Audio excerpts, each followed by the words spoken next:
Tiens, il y avait une Faut être question, ça capable de prendre permettra de faire de la volatilité, ouais. Vas-y. ça permet de faire la transition avec la partie analyse technique que je voulais présenter. Pluton qui disait: «Bonjour, on est toujours en bear market, 112 000», je crois qu'il ouais, il met 112 000, 30 000, le BTC va à Direction 30 110 000, je pense. 400, puis il rechute, le BTC ne repassera plus les 109 500 direction la zone des 30 000. Donc ouais, clairement quelqu'un de bearish. Donc bah écoutez, on va regarder les analyses.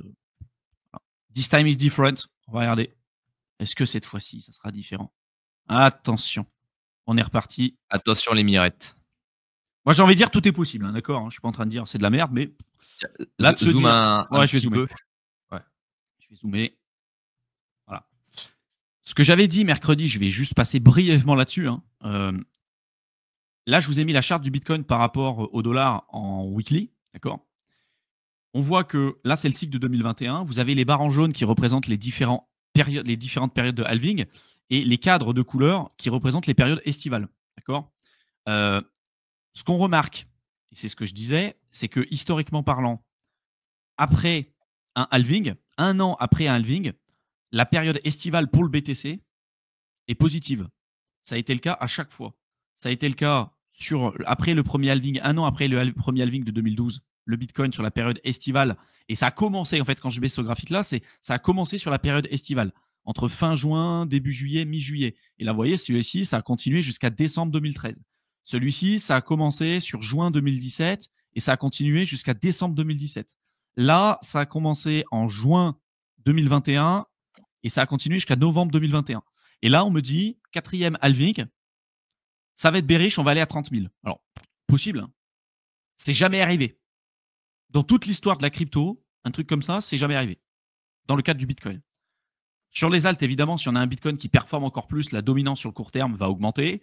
Les alts risquent de dérouiller sur le court terme, mais plus le Bitcoin monte haut, plus la dominance du Bitcoin monte haut, plus quand il va y avoir la rotation, et il est possible que cette rotation ne se fasse pas que sur 2025, elle peut se faire peut-être sur 2026 aussi, hein, peut-être que les cycles se rallongeront, on verra.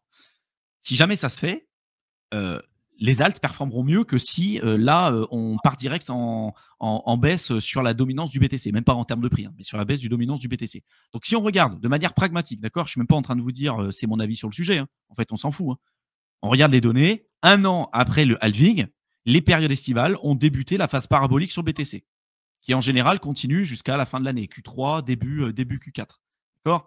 Donc ça a été le cas en 2012, 2013, ça a été le cas sur le cycle de 2017, ça a été le cas sur le cycle de 2021. Et là, on en est ici et on en a certains qui vont dire on va partir à 30 000. Bon, écoutez, on verra. Dire que ça va partir à 30 000, ça revient à dire cette fois-ci c'est différent. Moi, j'y crois pas. Tout comme je ne croyais pas qu'on était en bear market, si je zoome un petit peu ici, on a parlé pendant des mois et on s'est fait insulter pendant des mois quand on disait 30% de volatilité à la baisse sur BTC, c'est pas un signe de bear market. Et alors là, on s'est fait éclater dans les commentaires en disant ouais, machin, t'y connais rien, t'y connais rien. Force est de constater qu'on n'y connaît rien, mais mine de rien, aujourd'hui, on est quand même bien plus haut et que la théorie du dead cat bounce n'existe pas. Après, t'en as d'autres, enfin, n'existe plus, en tout cas maintenant. Il y en a qui vont te dire ouais, mais si on fait le double top de 2021, si on refait la même chose, là, ça ressemble peut-être un petit peu à un double top. Est-ce qu'il y a eu un moment dans les cycles qui a coupé l'herbe sous le pied à un moment donné, qui a été refait sur le cycle d'après? Non. Non. Je donne à chaque fois tous ces exemples-là. Si vous vous calquiez sur le cycle, là, de 2013-2014, on a une augmentation du cours, une baisse et encore une phase exponentielle. En fait, il y a eu deux phases exponentielles dans le même cycle. 2017, on a eu cette expansion en fin d'année. Les mecs se sont dit, attends, si ça fait comme 2013, là, en fait, ce qu'on a eu là, c'est ça. On va avoir une baisse, comme celle qu'on a ici, et ensuite, on va repartir à la hausse là. On va repartir comme ça. Finalement, ça n'a pas été le cas. Beaucoup sont restés sur le carreau. Ensuite, on évolue, bear market, etc. On arrive 2021, les mecs se disent, attends, là, on a une augmentation. Mais on se situe ici, là. Fin d'année sur 2017, qu'est-ce qui s'est passé? Phase parabolique sur le marché. Ça c'est allé jusqu'à novembre, décembre, janvier 2018, février 2018. Les mecs se sont dit la même chose. On a eu un double top, bear market. Couper l'herbe sous le pied, rien à voir avec les cycles d'avant. En termes de dynamique de prix à ce moment-là. Là, on me dit, même chose. Ah, double top sur 2021, on va faire la même chose. Mais il n'y a pas eu un moment dans l'histoire où ça a été le cas, où ça a été le schéma s'est répété exactement. D'accord? le schéma, il ne s'est pas répété exactement. La théorie du double top, j'y crois pas. Tout comme ceux qui se disaient là, à chaque fois, on va jamais en dessous du plus haut du cycle d'avant en bear market. Quand on est venu taper les 16 000 ici, je peux dire qu'il y en a beaucoup qui claquaient des genoux. Hein. Parce qu'on n'était pas censé descendre en dessous des 20 000, qui était le plus haut du cycle d'avant. Pour autant, ça a été fait. Le modèle du stock to flow s'est révélé être une grosse daube. Enfin, en tout cas, ne plus être un véritable modèle structurel sur lequel on pouvait se reposer. Donc voilà, moi je pense que le débat reste ouvert. Je pense que c'est important de se poser les bonnes questions. Force est de constater qu'on est dans des périodes où, historiquement parlant, entre fin juin jusqu'à mi-juillet, on est plutôt sur une période de consolidation, voire baissière sur le marché. On est plutôt bearish sur ces périodes comme ça. Et à partir, en général, de mi-juillet jusqu'à, ça peut être Q3, Q4, etc., le Bitcoin, en général, performe bien. Et la dominance top à partir de moments comme ça aussi. Si ce n'est qu'elle est peut-être topée un petit peu avant sur les cycles d'avant. Mais en tout cas, on est sur des périodes où, sur le BTC, ça évolue à la hausse. Et sur les alts, où on a des cascades de liquidités qui commencent à arriver. D'accord ? Donc, on verra. Là où ça se fait, où là, c'est quand même assez différent de ce qu'on a connu avant, c'est que la dynamique monétaire n'est pas du tout la même. Également, la dynamique des alts n'est pas la même et que, historiquement parlant, on avait déjà des alts qui performaient, ce qui n'est pas le cas aujourd'hui. On est toujours sur une dominance du Bitcoin qui est extraordinairement haute. D'accord ? Regardez, hein. Je vous avais dit que la target la plus probable pour le BTC, c'était les 66%. On est venu à titiller. Pour moi, il va y avoir encore une augmentation. Et surtout dans la fenêtre de tir là, entre fin juin, début juillet. Fin juin, début juillet, mi-juillet, historiquement parlant, on verra. Hein, ce que ça va changer, on verra. En tout cas, en termes de timing, c'est à peu près ce qu'on observe, avec une continuation de la tendance sur BTC. Si le Bitcoin repart à la hausse comme ce qu'on a eu ici, la dominance, attendez-vous pas à ce qu'elle fasse comme ça, hein, à ce qu'elle baisse. Il faut déjà qu'on ait un top sur BTC. Et le top sur BTC, si vous regardez, historiquement parlant, le top sur BTC, il se fait plus tard dans l'année. La dominance, historiquement parlant, elle avait topé plus tôt dans le cycle. Mais là, pour l'instant, je ne vois pas pourquoi on devrait être bearish sur la dominance du BTC. Donc, il est tout à fait possible que les alts dérouillent encore un peu. Mais d'être bearish en se disant ça va partir à 30 000, j'aimerais bien comprendre le raisonnement. Si c'est basé juste en se disant ah, c'est la troisième guerre mondiale ou sur un fractal du cycle d'avant, pour moi, ce n'est pas factuel. Parce que vous pourrez vous amuser à rentrer sur un ordinateur le côté fractal, le fractal ou juste la partie purement analyse technique. Hein. C'est pas reproductible. Hein, d'accord, ça marche pas. Il y a plein de biais, il y a plein de trucs, c'est pas reproductible comme analyse. Question très intéressante de S3B qui nous demande est-ce qu'on aura peut-être un triple top? Qu'est-ce que tu en penses de cette Moi, le scénario que j'entrevois beaucoup plus aujourd'hui, c'est une continuation de la tendance. Possible. Tous les scénarios restent dans la carte. Hein. Tous les scénarios sont dans la carte. Ceux qui vous diront non, il n'y a rien qui est possible, genre en mode bear market, c'est pas possible, ou double top, c'est pas possible, ou triple top, c'est pas possible. Non. Par contre, moi, le scénario que j'entrevois le plus, c'est une continuation de la tendance. Avec un Bitcoin qui break son ATH. En fait, je pense que ce qu'elle veut dire par un triple top, c'est que on a déjà eu un premier ATH en début d'année. On a eu un nouvel ATH là il n'y a pas longtemps. Et que les personnes pensent que dès qu'on va latéraliser à côté, si on descend légèrement en dessous et qu'on repart à la hausse, ça fait un nouveau top. En fait, quand on parle de double top, c'est vraiment qu'il y a des grosses phases de marché entre les deux, comme on a eu en 2021. Ouais. Mais si vous prenez en 2017 de manière beaucoup plus zoomée, je ne sais pas si je peux montrer le graphique. De 2017, tu voulais regarder? Voilà, ouais, juste pour montrer. Par exemple, celui du milieu, on voit qu'il y a une légère correction. Même celui-ci ou celui d'à côté, c'est pas un top en fait. C'est pas un top de marché. Donc là, on ne peut pas dire que ça a fait un triple top en 2017. Donc je ne sais pas si c'est ce que tu voulais dire, mais je pense que peut-être le triple top, c'est de se dire là, tu vois, ça ressemble un peu à un double top, comme ce qu'on a eu. Oui, voilà, c'est ça. Et dire ça va redescendre légèrement pour repartir à nouveau sur un troisième plus haut. Ouais. Je pense que c'était un peu l'idée derrière le commentaire. Ouais, c'est peut-être cette question-là. Et la possibilité d'avoir une correction ici, c'est tout à fait possible. Hein.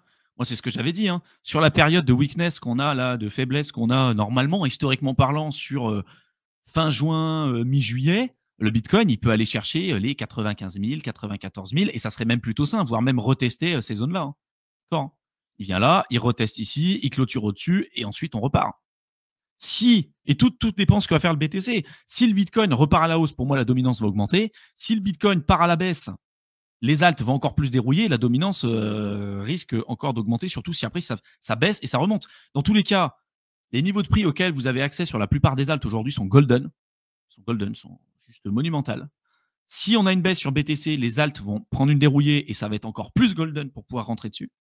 Mais dans des conformations de marché comme ça, tout comme quand le BTC perd 30% de valo en bull run, c'est normal. D'accord? C'est pas les gens qui te disent ah mais non, c'est pas normal, bear market, bear market. Regardez leur track record, regardez ce qu'ils vous disent. On a eu des épisodes comme ça des centaines de fois. Là, on a eu une correction de combien? 40%. Là, on a eu une correction, allez, on va s'amuser, hein. On va regarder, hein. Oui, c'est Là, on a une Glassnode qui avait correction de sorti un 39%. graphe comme ça où il montrait toutes les corrections passées en disant à chaque fois c'est mort, c'est mort, c'est mort, on part en bear. Et il Mais disait en oui, fait 30, on est clairement dans la moyenne en fait. C'est mais même oui. pas, on n'est pas en dessous, on n'est pas au-dessus de ce qui se fait en fait. Et là, regardez, sur 2021, de là à la mèche qu'on a eue juste ici, on était à 55% de correction. Et pour autant, on était toujours en boule, hein. Donc évidemment que c'est compliqué de pouvoir se dire, tiens, là, on a eu 30% de correction, on en a eu déjà plusieurs fois, même sur ce cycle, hein. Les pourcentages de correction, regardez, on peut regarder, hein. Alors, il y en a eu là. Là, c'est combien? 20%. Je vais prendre là, par exemple, entre là et ici, 32% de correction. Bah, on en a eu tout le long du cycle, en fait. Et là, les gens, ils vont te dire, ah ben non, là, cette fois-ci, c'est différent. Bon, bah voilà. Comme ceux qui criaient, là, la Troisième Guerre mondiale. Ah, ça a tenu 3 semaines. Même pas, 2 semaines. On Ouais, les entend ça moins fait un peu parler, là. peur, quoi. On les entend moins parler, maintenant. Bon. Ah, ça fait Comme vendre du là, là. papier, c'est comme ça. Eh oui, Tu as besoin de faire des vues et de l'audience, ouais, c'est c'est des clair. sujets qui attisent les convoitises. Mais regardez la tendance de fond, les mecs. Regardez la tendance de fond.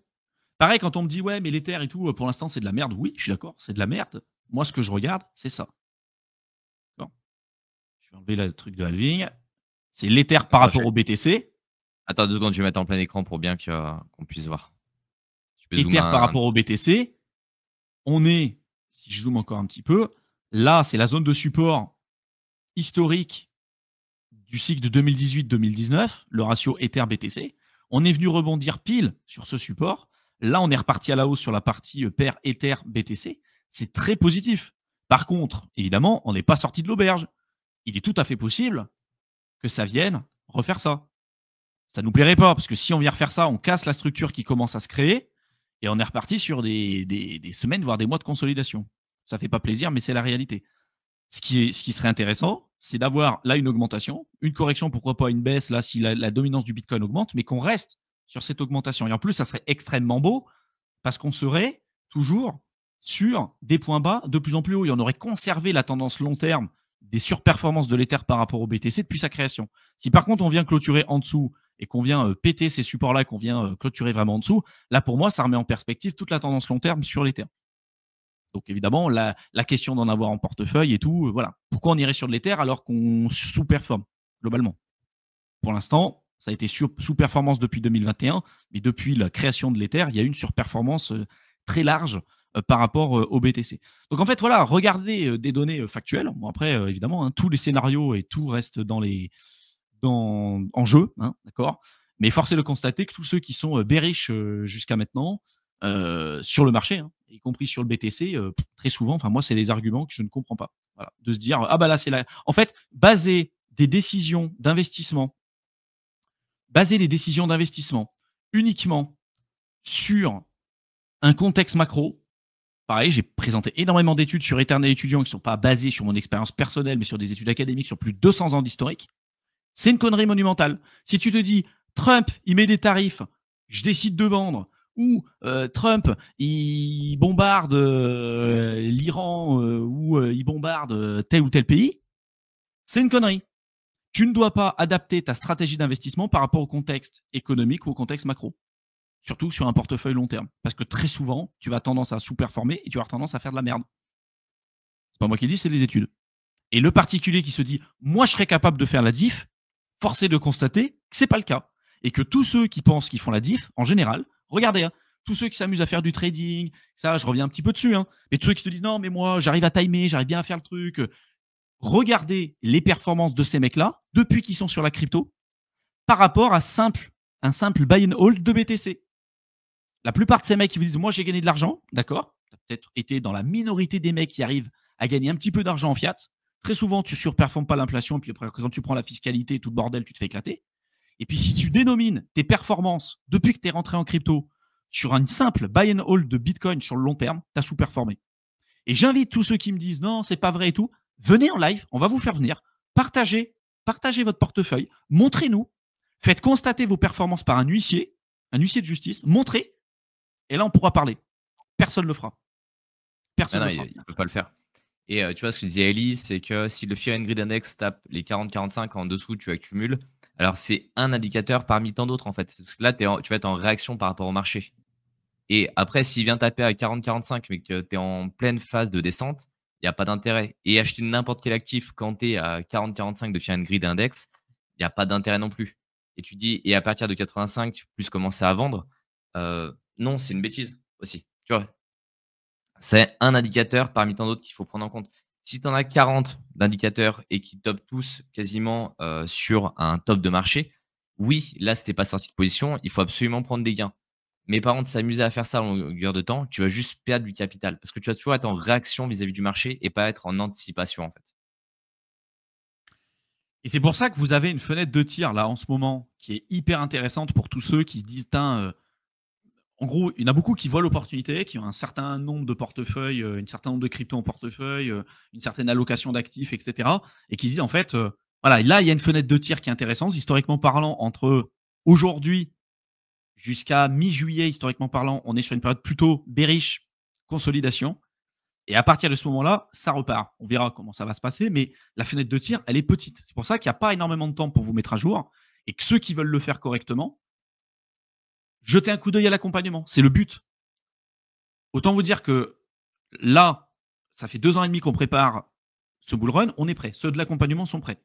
La vraie question, c'est vous. Est-ce que vous avez votre stratégie de sortie? Est-ce que les projets que vous avez en portefeuille sont bons? Si vous voulez recharger sur des projets, il ne faut pas recharger sur n'importe lesquels, parce qu'il y a quand même une certaine dilution de projets qu'on a sur le marché crypto qui est juste monumentale. Les gens qui vont se dire j'achète des alts, ça va surperformer. Non, peut-être que les projets que tu achètes, c'est de la grosse merde qui ne remonteront pas. D'accord? Donc là, la fenêtre de tir, elle est encore disponible et on en parle de l'accompagnement en ce moment parce que les opportunités sont énormes. Vous pouvez rentrer, vous mettre à jour en quelques semaines et profiter des niveaux de prix qui sont super intéressants sur la plupart des projets qui sont en portefeuille. Mais on se laisse la possibilité de fermer les portes de l'accompagnement quand les possibilités seront plus intéressantes pour vous, parce qu'à un moment donné, ça va changer. Il y a un moment donné où ça va changer. Et ça ne sera pas quand le Bitcoin sera à 130 000, 140 000, un Ether potentiellement à 6 000 et puis des alts qui pèteront de partout qu'il faudra revenir dans l'accompagnement parce que ça sera plus intéressant pour vous. Aujourd'hui, c'est golden. Vous êtes sur des niveaux où c'est golden. Si vous vous mettez à jour là sur les 2-3 prochaines semaines, vous pouvez profiter là des 6-12 prochains mois si on a la continuation de la tendance et profiter d'un marché comme jamais. Il y a des opportunités monumentales. Mais voilà, il faut faire les choses correctement. Et aujourd'hui, vous avez tous les outils pour pouvoir le faire. Donc, pour tous ceux que ça intéresse, jetez-y un coup d'œil. Vous avez le lien de l'accompagnement dans la description. Et si vous avez besoin d'échanger avec nous sur ce sujet, parce que vous n'êtes pas trop sûr si c'est fait pour vous, etc., n'hésitez pas à réserver un appel. Vous avez la possibilité de pouvoir le faire. Peut-être, Mickaël, tu vas montrer comment faire pour réserver un appel. Ouais. N'hésitez pas. Voilà. Vous n'avez rien à débourser. Les appels sont gratuits. On vous invite juste simplement à répondre aux questionnaires et être présent pendant les échanges. Ça nous arrive encore aujourd'hui de tomber sur des personnes qui ne viennent pas. Donc ça, c'est vrai que c'est un peu frustrant, mais voilà, si vous avez envie et vous avez besoin d'échanger avec nous pour savoir si c'est vraiment fait pour vous, etc., si vous avez besoin de plus de précision, n'hésitez pas. Mais la fenêtre de tir et la fenêtre d'opportunité, elle se réduit de plus en plus. Si on regarde les événements historiques. Donc, n'hésitez pas à y jeter un coup d'œil. Vous avez le lien de l'accompagnement dans la description avec une vidéo explicative. Ici, vous arrivez en fait sur une page, vous pouvez réserver directement un créneau avec nous. N'hésitez pas à changer de mois là quand on arrive en fin de mois. S'il n'y a pas de créneau qui vous convienne, n'hésitez pas à nous envoyer en fait un email parce qu'on trouvera un autre créneau avec vous en fonction du décalage horaire et autres, parce qu'on n'est pas tous sur les mêmes fuseaux horaires. Ici, vous rentrez bien votre nom, votre prénom, votre email, votre numéro de téléphone, c'est important si jamais on a un problème qu'on puisse pouvoir vous recontacter et remplissez bien l'ensemble des questions. Pourquoi on vous pose toutes ces questions? C'est pour pouvoir avoir un maximum d'informations sur vous, pour pouvoir échanger avec vous de manière la plus pertinente et pas perdre du temps sur des questions qui sont complètement banales. Et ça permettra de savoir si déjà on peut potentiellement vous aider ou si on ne peut pas vous aider. Si quelqu'un qui arrive, vous remplissez ici et vous me dites, moi ce que je veux faire, c'est du trading à longueur de journée, on va vous dire très bien. C'est pas notre vision des choses. On est là pour investir sur le long terme, on est là pour structurer, on est là pour apprendre sur le long terme. Donc vous voyez, c'est pas du tout, les mêmes objectifs. Donc remplissez bien tout ça et après, soyez bien présents. C'est un rendez-vous qui se fait en visio. Vous allez recevoir un email avec un lien. Vous cliquez dessus, ça vous ouvre une page Teams et vous avez juste à vous connecter. Donc débrouillez-vous pour avoir une caméra et un micro qui marchent ce jour-là. Vous pouvez le faire sur le téléphone si jamais vous n'avez pas d'ordinateur. C'est quand même préférable de le faire sur ordinateur pour l'entendre bien. Et voilà, prenez bien le temps de remplir l'ensemble des informations et de prendre un créneau qui vous convienne et attention au décalage horaire. Je le dis parce que, moi, j'ai, plus 5 heures de décalage par rapport à la France.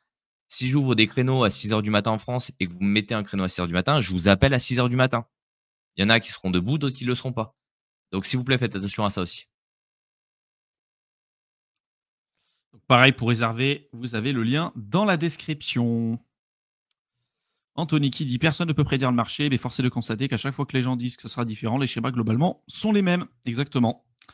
En ce moment, il faut acheter Bitcoin, Ethereum, on en reparle dans 5 ans. Voilà. Mais c'est toujours pareil, hein, les gens ils vont te dire non, mais c'est pas intéressant, c'est pas intéressant. Puis après, quand ça monte, ah, t'as eu de la chance. La psychologie humaine. Là, vraiment, vous avez une opportunité qui est énorme. Faut pas faire n'importe quoi. Si vous déconnez sur les prochaines semaines, prochains mois, vous pouvez tout foirer, tout comme vous pouvez faire les choses correctement.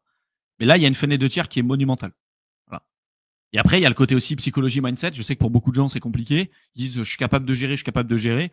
Pareil, force est de constater que ceux qui disaient, je suis capable de gérer quand il y avait l'augmentation avant l'élection de Trump, ils ont bien géré quand ça a commencé à baisser aussi. Bah, justement, ce qui me fait très rigoler, d'un côté, psychologique, c'est que souvent les personnes, elles se disent: «OK, j'ai subi un bear market pendant, X temps. Ça y est, je suis robuste psychologiquement parlant parce que, une baisse, ça me fait pas peur». Hmm.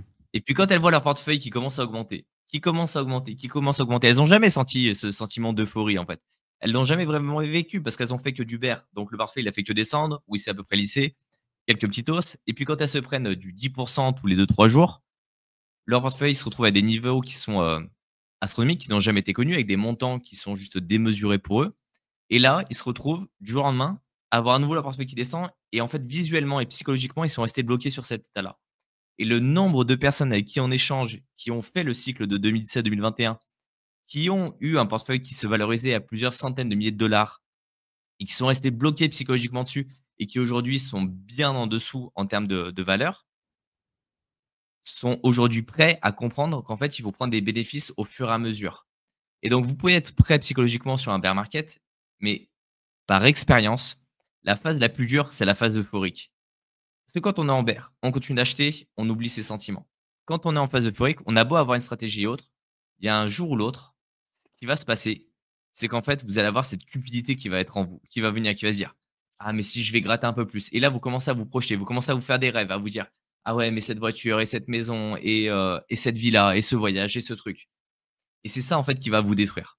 Si Ouais. vous n'êtes pas capable de respecter votre stratégie, quoi qu'il en coûte, ça vous détruira, en fait. Et Parce que je tu vous vas l'annonce là nourrir. maintenant et vraiment, Parce que on c'est en c'est ça reparlera le plus derrière. dur. Ce que tu dis, c'est hyper important, c'est que tu vas nourrir un espoir, une vie et des plans futurs et tu vas commencer à le sentir au fond de toi. Tu vas commencer à te dire: «Tiens, je me vois quitter mon travail» parce que tu vois ton portefeuille à 700 000, 800 000 balles. Donc tu dis: «Putain, c'est bon, je peux rembourser mon emprunt. C'est bon, je vais partir en vacances. C'est bon, je vais pouvoir quitter mon emploi. Je vais pouvoir faire plein de trucs».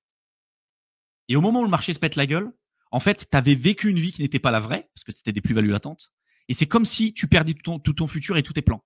Donc, au-delà de la perte financière, qui n'était pas vraiment une perte parce que c'était des plus-values latentes, c'est comme si tu avais tous tes plans de vie qui s'écroulaient du jour au lendemain. C'est pour ça que psychologiquement, tu as des gens qui restent bloqués.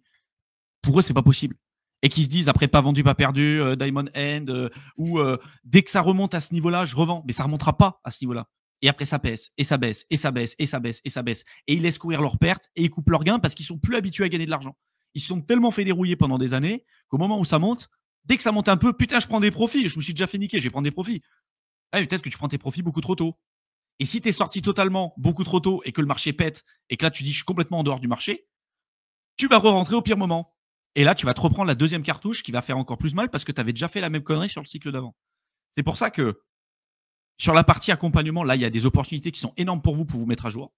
Et surtout, vous n'êtes pas tout seul. Si vous êtes seul à investir et tout et que vous ne confrontez pas vos idées, que vous n'êtes pas avec des gens qui ont l'expérience sur le marché et qui vivent la même chose que vous, prendre des décisions qui sont éclairées dans des moments compliqués, quand il y a de la volatilité et tout, c'est difficile, surtout quand on l'a jamais vécu. Surtout quand on l'a jamais vécu. On sait Et ce que parce c'est que hein, justement d'investir seul et tout, c'est compliqué. Hein. Aigle Noir qui dit: «Investissez selon vos moyens. L'argent que vous investissez, c'est de l'argent que vous n'avez pas besoin». Alors oui, c'est une réalité, mais je t'assure que quand tu arrives avec des sommes dont tu n'as jamais entendu parler, des sommes, que ta famille n'a jamais eues sur, ton portefeuille crypto, ton cerveau, il va switcher directement. C'est pas du vrai argent dans ta tête. C'est pas du vrai argent. C'est-à-dire que tu restes comme si c'était un jeu vidéo. Quand tu as des pièces d'or dans un jeu vidéo, ça reste du virtuel et tu verras qu'en fait, la crypto va faire pareil à un moment et tu vas pas conscientiser, en fait, ça et c'est ce qui va te coûter le plus cher derrière. C'est justement tous les rêves que tu vas nourrir, tous les éléments. Et Anthony qui dit quelque chose qui est très intéressant. Quand tu ressens le feeling de quitter son boulot, c'est peut-être le bon moment pour exit. C'est parce Exactement. que Mais c'est peut-être que ça. tu as encore cette limite de conscience. Ça, pour moi, effectivement, c'est peut-être le dernier fil qui te retient ta conscience à dire: «OK, je comprends qu'avec cet argent-là, je peux arrêter de bosser, soit pendant toute ma vie, soit pendant une certaine période». Mais souvent, certaines personnes, elles vont se retrouver, elles n'auront pas ce fil de conscience, en fait, où il va sauter hyper rapidement et donc elles vont se retrouver dans cet engrenage et cet engrenage, il est terrible et vraiment, j'ai vu plus de personnes détruites par un bull run que par un bear market. Ouais. Psychologiquement parlant, je vous parle. Parce que c'est Parce que ça le c'est truc. beaucoup plus dur, hein. Vous pouvez être rentré, vous pouvez être rentré sur des projets, vous faites l'inverse que beaucoup de gens, c'est-à-dire vous rentrez dans des bougies rouges, dans des moments où il y a des déstabilisations d'un point de vue politique et tout, faites les choses correctement. En quelques jours, quelques semaines, en un claquement de doigts, une connerie, vous pouvez tout perdre. C'est ça les altins. C'est-à-dire que le Bitcoin, globalement, il performe pendant 3 ans, 2 ans et demi, 3 ans, 1 an, il baisse en bear market, mais il baisse moins que les alts. Et les alts, ils sous-performent pendant 3 ans et demi, 3 ans 75, et ils surperforment pendant à peu près 50 jours. 50 jours.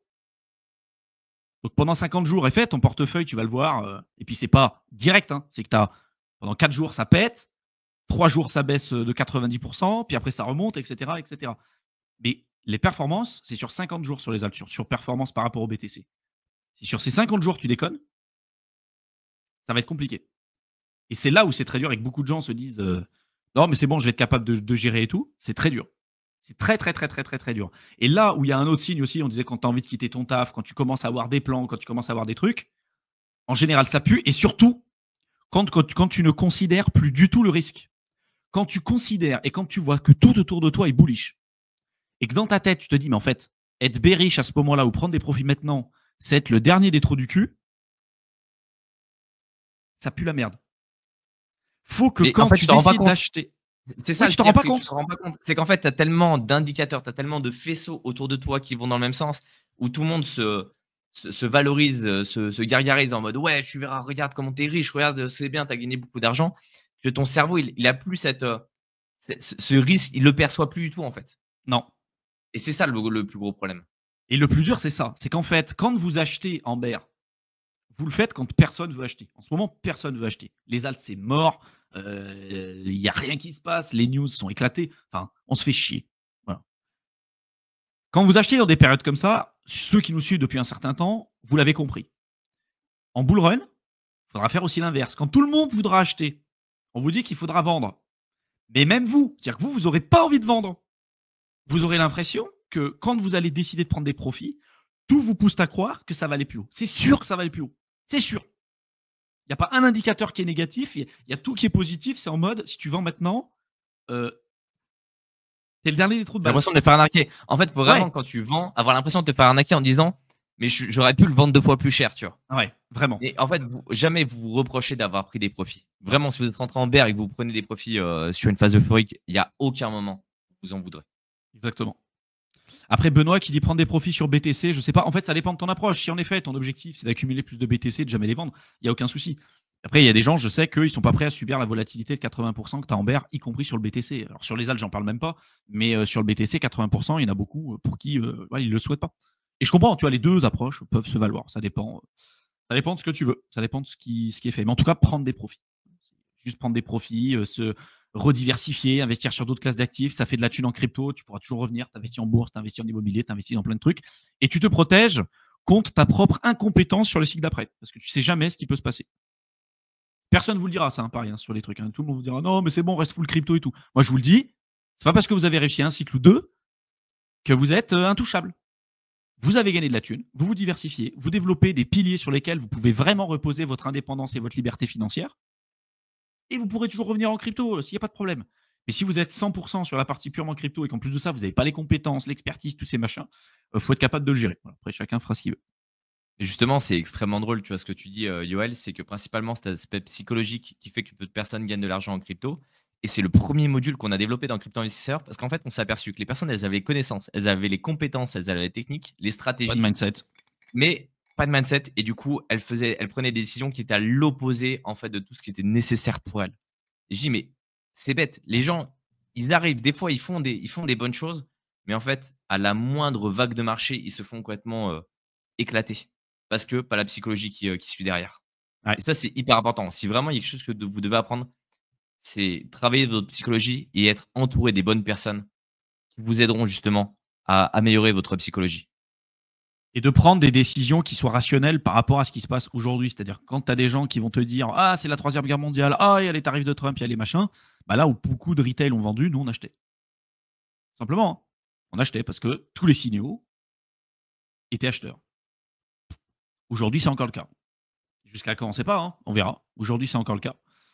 Mais vous verrez que là, vous êtes présent et vous êtes là dans des périodes où vous faites partie déjà, en termes de référentiel, vous faites partie d'une extrême minorité. Hein. La plupart des gens ne sont même pas là. Vous allez voir, et vous avez vu qu'à partir du moment où il y a un petit pump sur le marché, vous voyez le nombre de vues qu'on a sur la chaîne. On vous l'avait montré en live. Une fois, on était monté à 700. Il y avait eu à peine un petit pump sur les alts. On était à 700. Là, on est 300. Vous allez voir. En vrai bull run, on sera plusieurs milliers en live. C'est pas impossible. Hein. Ça aussi, ça vous donnera. C'est un événement empirique. Hein. C'est pas factuel, mais c'est empirique. Hein. Là, on est 300. Quand on sera 3000 en live, C'est marrant, en bear, on des était profits. 50. En boule, on est 3000. Ouais, En phase exactement. euphorique. Voire plus. Hein. Voire beaucoup plus. Hein. Mais voilà. Donc les gars, vous avez tout ce qu'il faut. Vous avez l'accompagnement dans la description avec une vidéo explicative pour comprendre un petit peu ce qu'il y a derrière. Si vous avez besoin d'échanger avec nous sur Crypto Investisseur, sur l'accompagnement ou sur ce qu'on peut proposer pour savoir si c'est bien fait pour vous, si vous avez des questions sur ça, vous pouvez réserver un appel. S'il n'y a pas de créneau pour les appels, envoyez-nous un email, peut-être écrire Je vais mettre l'email dans le chat. Voilà, mets l'email dans le chat pour ceux que ça intéresse. Il y a nos autres chaînes YouTube aussi. Overshell pour Mickaël, sa chaîne sur la cybersécurité pour ceux que ça intéresse. Moi, éternel étudiant, pour tout ce qui est lié à l'indépendance, la liberté financière, qui s'ouvre au-delà de la partie purement et uniquement crypto. Et puis voilà, faites péter la barre des likes, commentez, partagez sur Twitter et sur YouTube. Ça nous booste dans l'algo et ça nous aide énormément. Merci à tous et à très bientôt. À la prochaine.